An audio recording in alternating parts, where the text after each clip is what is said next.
এই ভিডিওটিতে দেখাতে চাইছি, এই ভিডিওটিতে দেখাবো অতি শর্টকাট অথচ কীভাবে ইন্টারপ্রিটেশন করে একটা ওষুধ তাড়াতাড়ি পুরো কেস টেকিং না করে সিলেক্ট করলাম। এই মেয়েটির পেট ব্যথা, এই মেয়েটির পেট ব্যথা করে অনেক কারণে হতে পারে। অ্যাসকেরিজ লুম্ব্রিকয়েড পেটে থাকতে পারে, অ্যাপেন্ডিসাইটিস হতে পারে, খাবার দাবারের গণ্ডগোলে বাচ্চার গ্যাস্ট্রাইটিস থেকে, গ্যাস্ট্রিক ইনফ্লামেশন থেকে হতে পারে। এই তিনটেই মেন কারণে বাচ্চার পেট ব্যথা হতে পারে। একটা অ্যাপেন্ডিসাইটিসের ব্যথা ঘুরে ফিরে হয়, উপরের দিকেও হয়। একটা হচ্ছে খাবার দাবারের গণ্ডগোলে গ্যাস্ট্রাইটিস থেকে হতে পারে, ডিওডিনাইটিস থেকে হতে পারে, ইন্টেস্টিন থেকে হতে পারে, খাবার দাবার ডায়েটিক এরর্স থেকে হতে পারে, ইন্টেস্টিনাল কলিকস और গ্যাস্ট্রিক পেন और অ্যাপেন্ডিকুলার কলিক এসব হতে পারে। তো গার্জিয়ানরা আজকাল তো বড় ডাক্তার, ওরা পরীক্ষা করার জন্য অতি ব্যস্ত, টাকা তো কচকচ করে। তো এর মা পরীক্ষা করেছে অলরেডি, ইউএসজি দাও দেখায় ডাক্তারদের।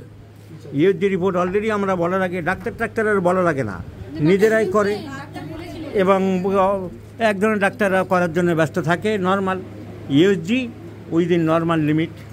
এখন পেট ব্যথার জন্যে যে কারণেই হোক খাবার দাবার কন্ট্রোল করতে হবে, আজে বাজে ভাজা খাবার টাবার বেশি দেবে না। আমরা ওষুধকে দিতে পারি একদম present complaints, past history, family history, personal history, homeopathic সব সিমটম আজকে নেওয়া সম্ভব হচ্ছে না। তাহলে আমরা চটপট বললাম, বলো কী কী সিমটম আছে। রাগ কেমন? Mild temperament.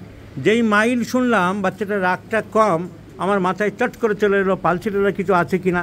তারপরে সেই জন্য জিজ্ঞাসা করলাম, পিপাসা বলো। ও মা, পিপাসা অনেক বেশি। মাথায় হাত, পালসিটার দিকে আর যেতে পারলাম না। পালসিটার যদি পিপাসা না থাকে শুধু রাগ কম দিয়ে তো হবে না। তারপরে জিভটা দেখলাম, বললো পিপাসা যখনই বেশি তখনই জিভ দেখলাম একটু স্যালাইভেটেড। তখন জিজ্ঞাসা করলাম লালা পড়ে কিনা, মার্কুরিয়াসের দিকে যাওয়া যায় কিনা। হ্যাঁ, মুখ দিয়ে লালা পড়ে ঘুমালে, তাহলে মার্কুরিয়াসের দিকে গেলাম। তারপরে ওর মা নিজের থেকে যখন বললো, গার্জিয়ানরা নিজের থেকে অনেক সিমটম বলে, খুব ছটপটানি, রেস্টলেসনেস খুব ভাব, বলেছ খুব ছটপটানি। তো ছটপটানি যখন খুব বললো, রেস্টলেসনেস, তখন ফিজিক্যাল মেকআপটা দেখলাম, রোগা পটকা আছে, সুন্দর মতন দেখতে পাচ্ছেটা। তাহলে ফসফরাস আবার মনে পড়ে গেল। তাহলে ফসফরাসের আর কিছু পাওয়া যায় কিনা জিজ্ঞাসা করি। বললাম মিষ্টি কি পছন্দ করে? না। তাহলে ফসফরাসের দেখি মেন্টাল সিমটম আছে কিনা। রেস্টলেসনেস একটা তো পাওয়া গেল। অন্ধকারের ভয় পাই, ঝড় বৃষ্টি বজ্রপাতের ভয় পাই। তাহলে কোথায় পালসিটার চলে গেল, কোথায় মার্কুরিয়াস চলে গেল। আমি চলে আসলাম phosphorus. So phosphorus is the choice of medicine by interpretation and evaluation and the presence of mind of physician self. Frequency of urination.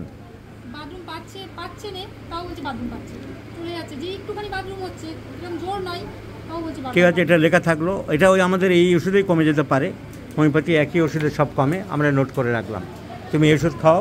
এই বাচ্চাটা যেহেতু এটা ইন্টারেস্টিং কেস, ফসফরাস দিলাম, কেমন রেজাল্ট থাকে আমি পরের ভিডিওতে দেখাবো। সবাই ভিডিও নাম্বার খেয়াল রাখো। হ্যাঁ, দিতে পারো। ওষুধ যত কম দেবে তত ভালো, খুব বেশি হলে দেবে, যত কম দেবে তত ভালো।